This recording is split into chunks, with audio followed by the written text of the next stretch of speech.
Hi, I'm Michael Jacobsen, and welcome to this episode of The Business of Creativity. Today, we interview Lord Jeffrey Archer, one of the world's most famous, best-selling authors who's topped just about every bestsellers list for the past 40 years. What a lot of people don't know about Jeffrey Archer is that he's also a prolific investor in the creative sector, with investments in the entertainment business and in art. Let's see what Jeffrey Archer has to say about the business of creativity. Jeffrey Archer, welcome to the Business of Creativity. Thank you. You're a best-selling author, published in 97 countries, 33 languages. You've sold 330 million copies. What's the secret? I think the secret at one level is very hard work. I always say to young people who sit there and come to me and say, Jeffrey, I want to be a writer. I say, go to the ballet. And they look at me with a strange face and they say, no, I want to be a writer. I say, no, go to the ballet. And they say, I'm sorry, I don't understand. I said, fine, go to the ballet and watch the prima and work out how many hours she has done to be there. And then look at the chorus standing behind her and imagine how many hours they've done before they got there. And then think about the 1,000 of young girls who like to be in the chorus. Why would it be any different for writing ballet, opera, or playing the violin? It's damned hard work. Now, on top of that, if you're going to have that stroke of luck that puts you to number one, that's the stroke of luck. It's a gift. It's a God-given gift. I can't be a ballet dancer. I can't be an opera singer. I can't play the violin. But I've been given a gift to tell stories. That plus the hard work is the answer to your question. And you do consider yourself a storyteller. How do you differentiate between that and an author or a writer? What does that mean to you? Well, I once had lunch with Nadim Godimer in Cape Town. She was then an old lady. And she'd won the Nobel Prize for literature, and no one was reading her. And she said, you know, I'd love to be a storyteller. Yeah. I'd love to do what you're doing. And I said, well, I'd love the Nobel Prize. And we joked about this. And so I think the answer is storytellers are read by more people, and they're often maligned by snooty critics who want to tell you that they've just read a book which is unreadable, but you should read it. And it's kind of a crime to dare to tell a story. Yes, one of those ones you feel guilty if you can't get past. I try to combine both. That's always been my aim. And I suppose in the fact that I do 14 or 15 drafts of each book would show you how seriously I take that attempt to get better and better. And you do have quite a strict writing routine. I've read before and heard you speak before about your routine during the day when you're writing. But what is your actual process for getting in the creative zone? And that's never a problem. I've got 3 books I'm desperate to write at the moment. That isn't the problem. The problem is the discipline. So I rise at 5:30, work 6 to 8, 2-hour break, work 10 to 12, 2-hour break, work 2 to 4, 2-hour break, work 6 to 8. I'm in bed by 10, up by 5:30 the next morning. That's the important thing to do. The creativity, no, every day. I'm very, very lucky. They come every day. Right? That isn't the problem. I'll tell you when I've run out of books because I'll stop. So you can just turn the tap on, or the tap is always on. It's for you. No, it's there's always, you have to turn it off. There's a couple of books at the moment. I've just finished one and just sent it to the publisher. And then the one after I know.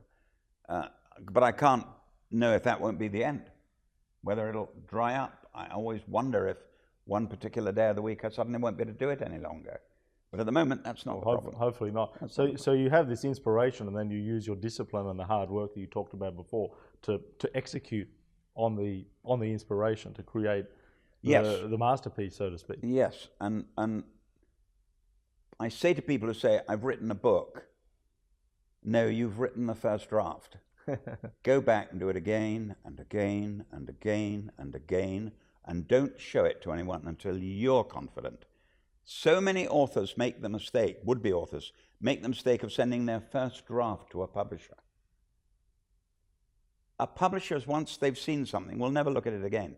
They'll either take it or they won't. So don't let anyone read it until you're satisfied with it. And how do you know when You what's the don't. difference You between the don't. first You and the don't. 15th? You don't. So it's a feeling, it's a gut feeling. But after 40 years, You have a pretty good idea. I know it's not good enough. I know it's not good enough. I know it's getting there. I know it's getting better. I know. And when the corrections come down to just a couple of words a page, you're there. Then you know you're there. But if you're still writing paragraphs, if you're still correcting ideas, you're not there. Moving on to business. A lot of people don't know that you and your family are avid investors in the theatre business. You're also an avid art collector. What do you say to people in the investment community who don't understand or who don't recognize the creative sector as a viable investment space? I have a bit of sympathy with them because I go to the theatre twice a week. I read a book a week. And I take the publishing industry as an industry seriously. The whole concept, the whole idea I take seriously. Theatre I've invested in for 30 years and just about broken even. And a lot of money put in and just about broken even. Whereas my son, William, who set up he's a producer and supplies money to people. He has had much more success than I have, but he's much more cautious. And he has, in reference to your worry that the creative world doesn't fully understand what you're trying to achieve, he's got a major bank behind him. They do believe in him. They've seen him giving a 14% return on everyone who invests with him. So he's got 20 or 30 investors, and he's given them a 14% return.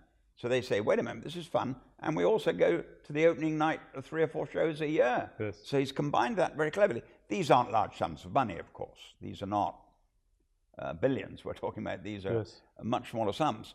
But he's loving it, he's enjoying it, and he's finding a lot of people who've made large sums of money initially think, well, I'll throw in 100,000 and just enjoy it. Oh, I lose it.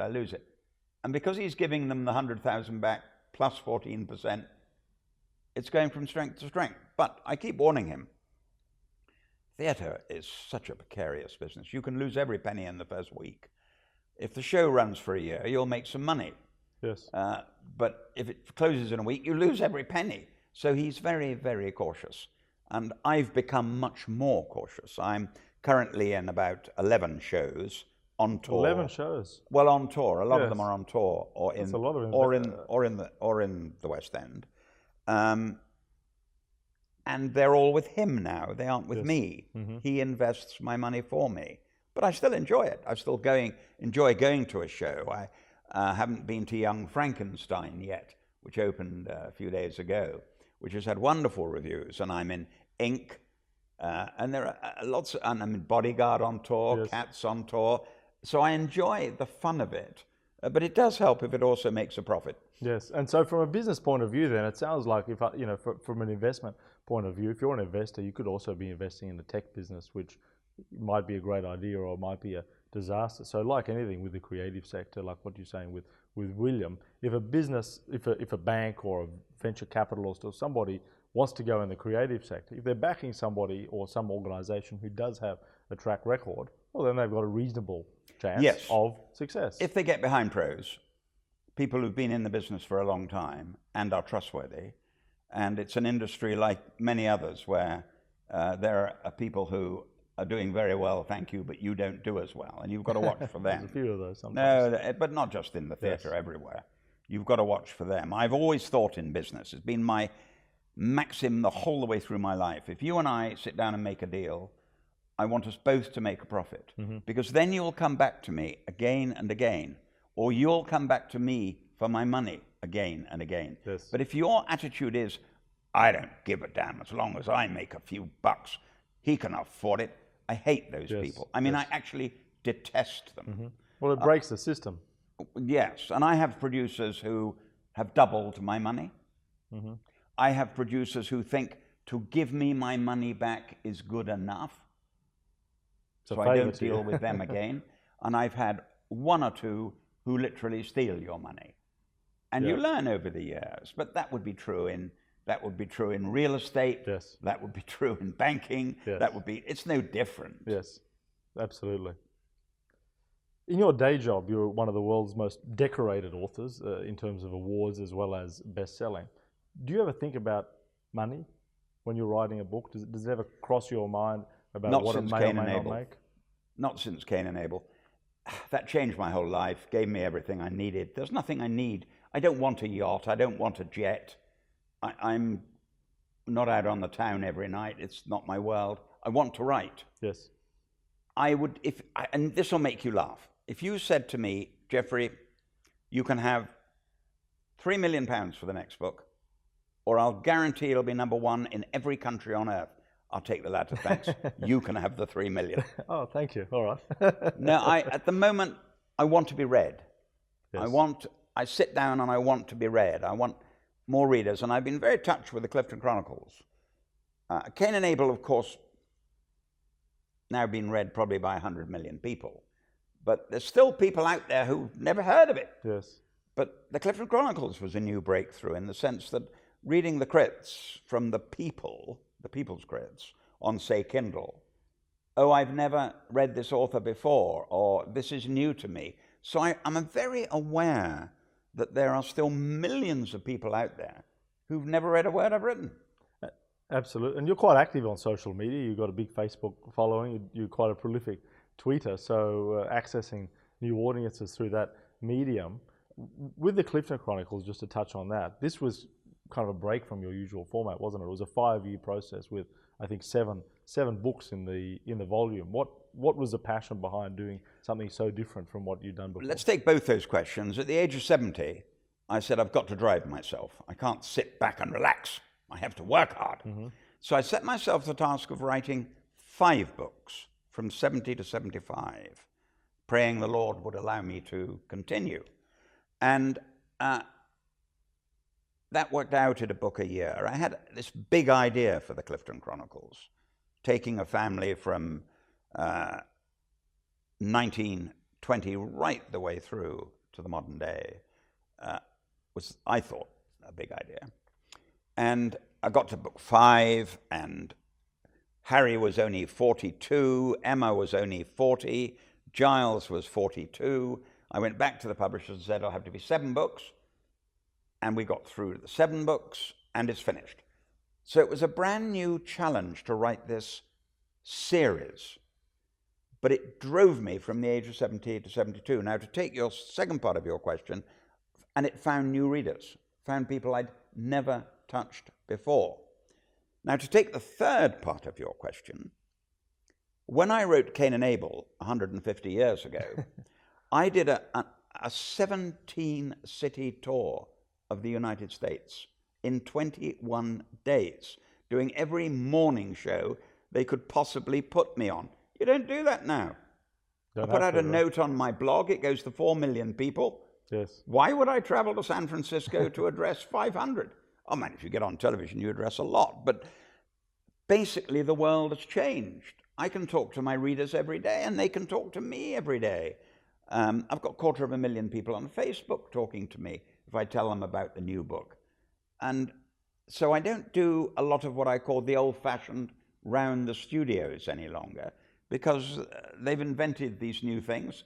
And why shouldn't the old take advantage of them just as much as the young? Absolutely. Well, it refreshes and continues to allow people to have new access, which in itself is an interesting business paradigm inserted into any business, but it's the changed the world sector. In every field. Though, funnily enough, my wife, who's a scientist, politely reminds me that she was emailing California 10 years before it caught on. Scientists did it first. Scientists were swapping notes with each other from Cambridge University through, she was doing it from Cambridge University through to Stanford or to Yale or Harvard. She was sending notes and they were sending them back.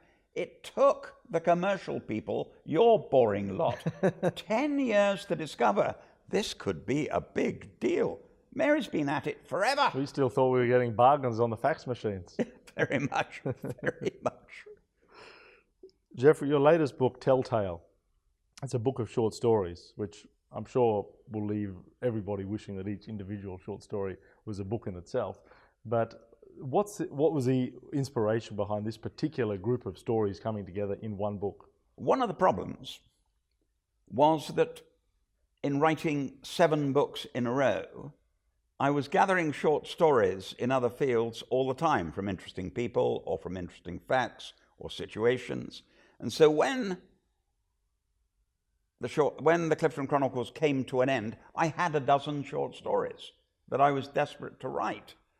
And funnily enough, I have a set of fans who love the short stories and don't read the novels. And I have a set of fans who read the novels and don't read the short stories. But I'm hoping in this case they'll come together because I've picked up some, not always mine, some amazing short stories around the world.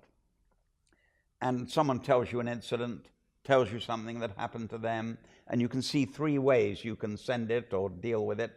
I mean, one's got the problem that almost every day of my life someone tells me they've got a best-selling book in them. Would I write it for them?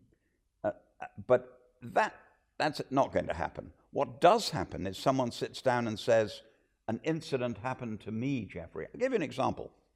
I was in the West Country 30 years ago, and a man came up to me and said, what would happen if the foreman of the jury was the murderer? Now, there it is in one sentence. Yes. Now, I got 20 pages out of that. I got 6,000 to 8,000 words out of that. But there's an example where one sentence, I got back in the train and thought, yes, what would happen if the foreman of the jury had committed the murder and not the person on trial? On trial. So it can be that short. It can be 3 or 4 lines. People think they write to me sometimes 20 pages, and I think, you know, often a good story. Cain and Abel is the story of 2 men born on the same day, one with everything, one with nothing. They meet once, it changes their whole lives. Yes. 600 pages. Yes, absolutely. But there's the story. I wish it was 1,200. There's the story yes, encapsulated in 2 or 3 lines. And how do you know with these short stories that you've been assembling, you know, with Telltale or any other short story book, how do you know that it's good for a short story rather than a novel? You don't always. Sorry, I interrupted you. I apologize. Before you'd finish the sentence. In answer to your question, you know it will not sustain 100,000 words. Right. And it will bore your people. And I don't like boring my readers. Yes. It fits much more easily into 3, 4, 5, 6, 7, 8,000 words. You know that straight away. Yes. But the other question, the other point of your question is, sometimes you get it wrong. I got a story from a friend 20 years ago in California, and I didn't think it was good enough. So it never made. I've written 6 such short stories. I've written 92 short stories. I thought it wasn't good enough. And I thought about it again and didn't put it in, and thought about it again and didn't put it in. And this time I finally put it in. And damn me, the publisher's saying, you know what the best story is, don't you, Jeffrey? And they've been naming this one all the time. Well, that's in and Telltale. I left it out of all the others. So that can happen as well. You don't think it's... And then there's the other side. You get someone tells you a story, and they don't know a story when they see one. And they often miss the story they could tell you. The great Lawrence Graff, the great diamond merchant in Bond Street and all over the world. He's featured in some of your books. I did an auction for him, because I do a lot of charity auctions. And he said, I'd like to give you a gift, Jeffrey, for doing it. I said, no, give me a story. And his first story was rubbish. His second story was rubbish. His third story was worse. And then his wife whispered in his ear, God, that's not a good story. And he then told me one of the magic stories of all time about how a woman had swindled her lover and her husband into buying the same diamond necklace. It was a magic story. And I hugged him and said, thank you very much indeed. But he didn't see it immediately. He thought being chased by criminals in a diamond van, he thought it's on television every day of the week. Yes. He had this little gem. He just didn't realize it was a little gem. So what might be mundane or even unpleasant for the average person. In your profession. Yes. Never underestimate that people are fascinated by other people's worlds. Yes. And to what you might consider everyday and mundane, they consider very exciting indeed. I once saw Margaret Thatcher watching someone knit. She was the world champion knitter, and Margaret Thatcher was fascinated by it. Why? Because she was the world champion knitter. What was she doing that the others weren't doing? And in her world, that was exciting. Yes. To her, it was rather boring. Interesting. So you see the world through different eyes. Oh, very much. Now, Telltale, it's out October 24 in the US, November 2 in the UK, of course, published all throughout the world, so I can't wait to get hold of that. In closing, the creative sector, creative people across the world, particularly across the UK where we are today. It's one of the top sectors in the UK, £86 billion a year sector. 86? £86 billion a year, yes. Wow. 3/4 of that is Jeffrey Archer's books, and then the rest. In terms of a creative person, there's very difficult for a lot of creative people to monetize their creativity. And what I mean by that is, for some person it might be becoming a multi-millionaire. For another person it might be simply being able to live, pay the bills, put food in their stomach whilst doing whatever the creative endeavor is that they enjoy. What would you say to a creative person? There's hundreds of thousands of creative startups and just simply creative people across this country who in some cases just struggle to know what to do, and they end up working jobs that they don't like to enable them to do what they do like on the weekends. Well, there's three answers to that question. You get the very successful creative people who don't know how to handle money. Paul Newman and Robert Redford lost fortunes investing in companies that were where they were being swindled, or they just got it wrong. And sometimes multimillionaires in the creative world invest badly. That's the first group. The second group are the ones, I had a young lady sitting there not so long ago who was number 4 on the best sellers list in the Sunday Times and wasn't making enough to give up the day job. She said, I want to give up the day job, which is being a journalist, and I want to be a full-time writer. I've got to number 4 and I'm still not earning enough. What have you got to do? And I was explaining to her that the difference between number 1 and number 4 is monumental. It's absolutely staggeringly different. That's all the difference. It's if you think of it in football terms, Messi's number 1, but if you're number 4 for Watford, you're not doing that well. You probably are doing. You're not doing that well. Yes. So I had to explain to her that she'd have to go on doing the day job until she earned enough. Now, your third part is if you're enjoying, I know one particular author who does a book a year.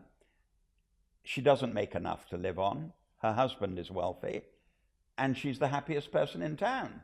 Right. Because she's writing her book once a year. She's selling X amount of copies, and it's always the same. She almost knows her readers and what they want, and she's a very happy person. And she's very, very honest and open when we meet her. I'm never going to do what you do, Jeffrey. I can't, and it doesn't worry me. So focus on the art and let the commerce If you take want care to of do itself. It, look, I have a friend who runs an art gallery in London. Lovely young man. And I was teasing him the other day, saying, you should get out of this and be an estate agent. You'd make 10 times the amount of money you're making. He said, Jeffrey, I love what I'm doing. And he runs a gallery called Panther and Hall, right in the middle of the West End. He's a superhuman being, and he's as happy as anyone I know, and he's penniless.